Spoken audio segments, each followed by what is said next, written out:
Hi, I'm Dr. B and welcome to the Solutions Unit. Let's begin by defining what solutions are. They're homogeneous mixtures. That means only one thing is visible. Where are they? Well, you find them just about everywhere. What's in a solution? Well, two things really. You have both the solvent, that's the thing that does the dissolving, it's defined as the major component. You also have the solute, that's the substance that gets dissolved, it is the minor component. Let's consider a bunch of substances and list the solvent and any solute. Detergent, water would be the solvent.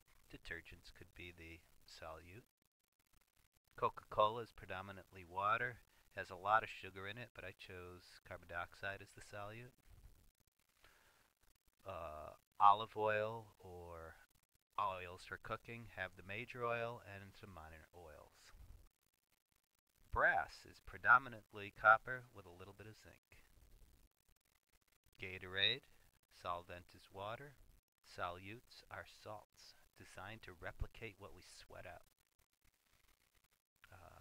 Listerine mouthwash would have water as the solvent, and perhaps the next largest component would actually be ethanol. And a balloon, if it's filled with air, the solvent, interestingly enough, would be nitrogen, and the solute would be oxygen. Look at some substances and ask yes or no, is it a solution? It's very simple. If you can only see one thing visible, but there's two things present, it's a solution.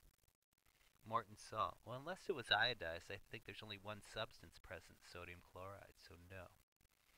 Gasoline, certainly. Hexane is perhaps the major component and therefore the solvent. Granite, you can see more than one thing, therefore no. A diamond, if it's clean enough, is pure carbon, therefore no. Cup of coffee, yep.